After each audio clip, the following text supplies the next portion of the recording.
일반인들은 여전히 몰라요. 어부들이 전라남도에서는 그물의 85%를 바다에 버린대 이런 얘기하면 진짜로? 어떻게 그럴 수가 있냐 뭐. 처참했던 것 같아요. 해양 환경에 대한 관심은 그러니까 일반 대중들에게 있어서는 그러니까 다른 문제도 너무 많으니까 사회에 해양 환경까지 이런 느낌이 좀 있었던 것 같고 결국에는 이게 플라스틱 빨대가 바다 거북을 괴롭힌다 이거보다 사실은 이제 이 어업 쓰레기나 어업에서 활용되는 도구가 환경을 파괴하는 규모나 이런 게 더 훨씬 큰데 엄청난 이익 집단들의 이익이 걸려 있다 보니까 자꾸 그 진실이 이제 얘기가 안 되는 거죠. 전파가 안 되는 거죠. 오늘 수온이 몇 도였죠? 오늘 수온이 아까 보니까 뭐 8도, 7도, 8도 내려가는 것 같던데. 한계를 내려가고 있는. 오늘 바다 상황 안 좋은 편이에요. 네. 다이빙 하면 이제 열대 바다에 가서 이제 열대어들하고 이제 같이 헤엄치는 좀 낭만적인 여행객 뭐 이런 이제 이미지인데 이제 이분들은 그런 이미지가 아니고 촉박한 낮은 수온에 그 어두운 시야의 동해에서 전사와 같이 그냥 통발을 끌어 올리는 그 분들인데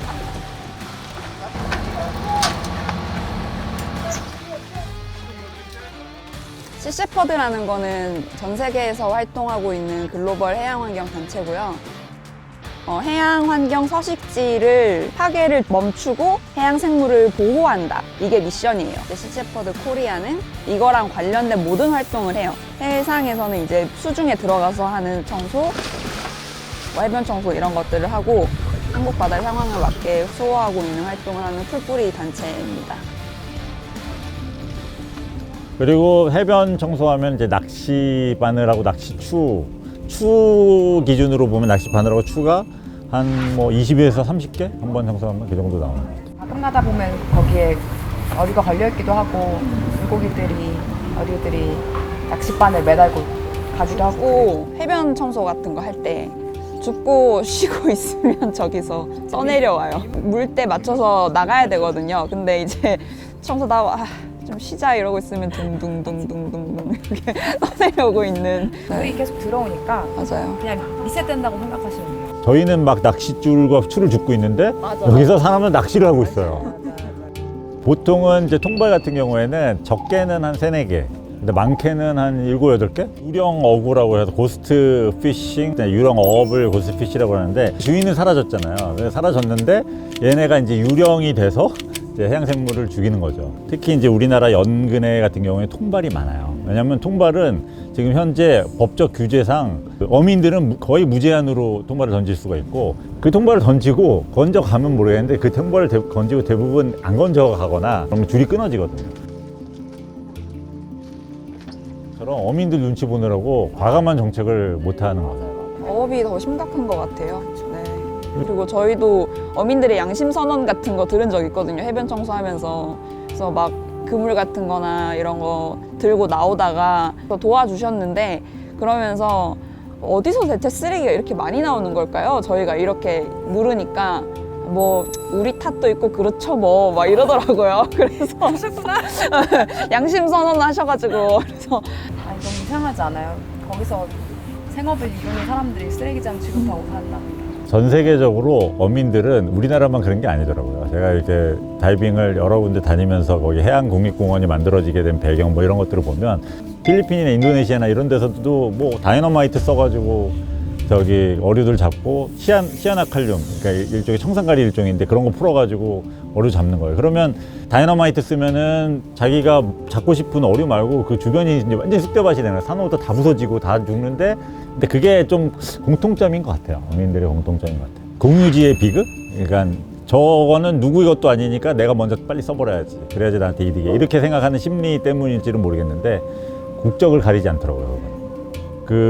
이 어구의 문제는 해양 환경에 미치는 악영향이 크게 2가지 그 팩트가 있거든요. 하나는 플라스틱이 오염이 되면서 이게 분해가 돼가지고 미세 플라스틱화되고 그러면 먹이사슬을 따라 올라가거나 아니면 이제 대기 중으로 흡수돼가지고 인간에게까지 영향을 미치는 그게 있을 거고 2번째는 아까 말씀하신 것처럼 유령어업으로 계속 이제 그 해양생물을 죽이는 거잖아요. 근데 지금 생분해 그물 같은 경우에는 2년 정도 걸린다고 그러더라고요. 그럼 2년 동안 여전히 그건 버려지더라도 해양생물을 죽이고 있을 거라는 거죠. 어구 보증금제 같은 경우에는 보증금 규모가 충분히 커야 돼요, 이게. 그래서 어민들이 그 근무를 받아가면서 보증금을 많이 내놔야 그걸 받아가려고 자기가 근무를 훼손된 그물이거나 아니면 배에 그 그물을 싣느라고 뭐 어류를 더 못 잡는 그런 손해를 감수하고서라도 그물을 갖고 오겠죠. 어구 중에서 부표 있잖아요. 부표도 친환경 부표로 전부 다 바꿔야 된다고 지금 법이 생겼어요. 그래서 2025년부터인가 모두 친환경 부표를 써야 될 거예요. 그러니까 스티로폼 부표를 쓰면 안 되는데 저는 그 친환경이라는 말이 너무 좀 이상하다고 좀 생각이 되거든요. 그러니까 네, 그린워싱인 게 스티로폼 부표가 당연히 훨씬 더 안 좋죠. 스티로폼 부표는 잘게 부서지니까. 그래서 그 먹이사슬에도 들어가고 다 바스라져 있어요. 이렇게 네, 이렇게 걸러야 돼요. 모든 해안을. 근데 어쨌든 너무 심각한 문제고 그거를 바꿔야 되는 거에 동의하지만 그 부표가 결국에는 다른 플라스틱 부표예요.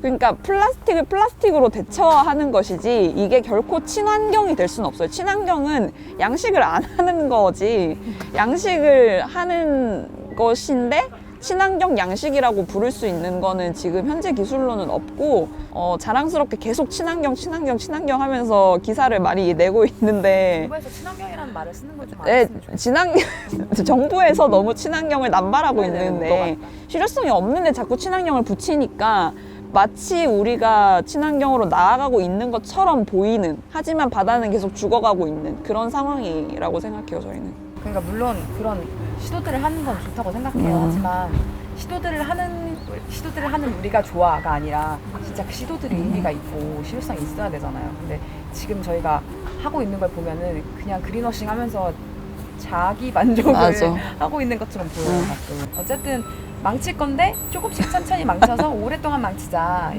그렇게 들려요. 저희는 지속 가능성이란 말을 들을 때. 이게 시스피라시에서도 나왔지만 이런 것들이 해결이 되려면은 각각의 문제에서 아무리 뭐 폐어구 문제 우리가 건져내는 걸로는 해결이 안 되거든요. 결국 생산이 안 되는 수밖에 없어요. 근데 그러려면은 어업을 줄여야 되는 것이고 결국에는 바다를 살리는 방법은 수산물 섭취를 줄이는 것밖에 없다라는 건데 지금 다 멸종해 가고 있거든요. 차근차근 하나하나씩. 참치 같은 거 이제 예를 들면 참치잡이 어선은 축구장, 운동장 60배 면적을 하나의 그물로 끌어올리는데 그게 되면 이제 참치뿐만이 아니라 그 근처에 고래, 돌고래, 바다거북, 뭐 상어 모든 이제 작은 생태계가 싹 전멸돼요.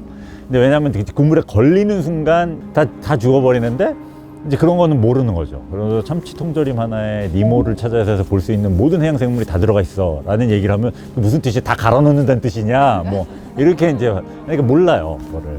당장 그러면 어류 먹지 말라 그러면 니네가 그럼 대책 뭐 내놓으라고 그러면 뭐 어민들 다 굶어 죽으라는 거야? 그 사람들 어떻게 할 거야? 그러면 서민들은 값싸게 어류를 소비를 못 하는데 그건 어떡하냐 이렇게 말씀을 하시더라고요. 그래서 생각 자체가 아예 다르구나. 육식 그리고 어류를 섭취하는 것이 어떤 기득권처럼 여겨지나 봐요. 기본권처럼. 물론 지금 당장은 내가 내 밥그릇에 무엇을 빼앗긴다고 생각할 수도 있겠지만 길게 보면은 지구 전체에서 미래 사회의 자원을 빼앗고 있는 거거든요. 근데 뭐 그분들이 그렇게 생각하시는 건 이해가 가요. 일반적으로 우리는 어떻게 보면 인류가 진화를 해온 과정에서 최상위 포식자로서 다양한 진짜 지구의 모든 저기를 다 섭취해 왔잖아요, 지금까지. 그리고 그게 어떻게 보면 문화였고 또 문명이었고. 근데 지금 문제는 뭐냐면 그렇게 하다 보니까 이게 지구가 끝장나게 생겼다는 거예요. 특히 우리 육상을 보면 잘 아는 것처럼 육상의 그 1m가 크기가 1m가 넘는 포유류는 지금 인간하고 가축 말고는 거의 사실은 멸종 상태잖아. 뭐 수십억의 호모사피엔스와 수십억 마리의 가축들인 거죠. 그러니까 그러면 바다도 똑같이 그렇게 이제 만들어 버리면 그때쯤 되면은 지구가 멸망하지 않을까라는 생각이 들거든요. 그러니까 결국 우리도 포기를 해야 된다는 거죠. 시기는 다 다른데 2048년 얘기도 있고 뭐 2050년 얘기, 2030년 얘기 있는데 결국엔 다 멸종할 거라고 하잖아요. 근데 멸종을 하고 나면은 생계를 잃는 건 똑같단 말이에요. 수산물을 먹지 않는 것으로 해결을 무조건 본다는 기보다는 보이콧을 하는 거죠. 지금 이렇게 지속 불가능한 방식으로 잡은 어류를 소비하지 않겠다라는 어떤 모습을 보여줌으로 인해서 대책을 강구하라 이런 거를 요구를 하는 거죠. 국가든 그것을 해야 되는 사람들에게 목소리를 내는 거. 이렇게 해가지고 10%라도 줄면 정말 좋겠어요. 네. 근데 10% 줄기도 쉽지 않을 거야 아마. 진짜 서스테이너블 하지 않죠. 그리고 그 피해는 서민들이 보아요. 그 피해는 부자들은 제일 늦게 피해를 볼 거고 결국 그 모든 피해는 서민들이 제일 먼저 피해를 볼 거야. 저는 이제 다이빙 강사까지 하면서 투어를 많이 다녔어요. 열대나 해외 투어를 많이 다녔는데 제가 이제 필리핀에 있는 투바타라고 하는 그 해상국립공원 해양보호구역이자 유네스코 문화유산으로 등재된 곳이 있어요.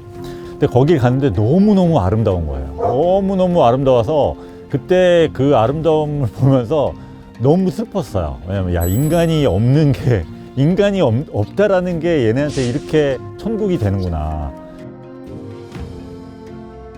우리는 미래가 변할 거라는 희망이 있어서 하는 게 아니라 지금 남아있는 일이 있기 때문에 내가 할 수 있는 일이 있으니까 그냥 그걸 하는 거라고 얘기를 들으면서 저 그냥 나 하나쯤이야 라고 생각을 하고 했다가 나 하나라도 뭐라도 하자 이렇게 생각이 들어서 그러니까 이 정도로 소외되어 있는 문제가 있을 수가 있나? 라는 생각이 드니까 여기에서 뭔가를 해야겠다라는 생각이 들더라고요. 그래서 지금까지 이렇게 하게 됐고 앞으로도 아마 계속 하게 될 거예요. 죽을 때까지 할 것 같습니다.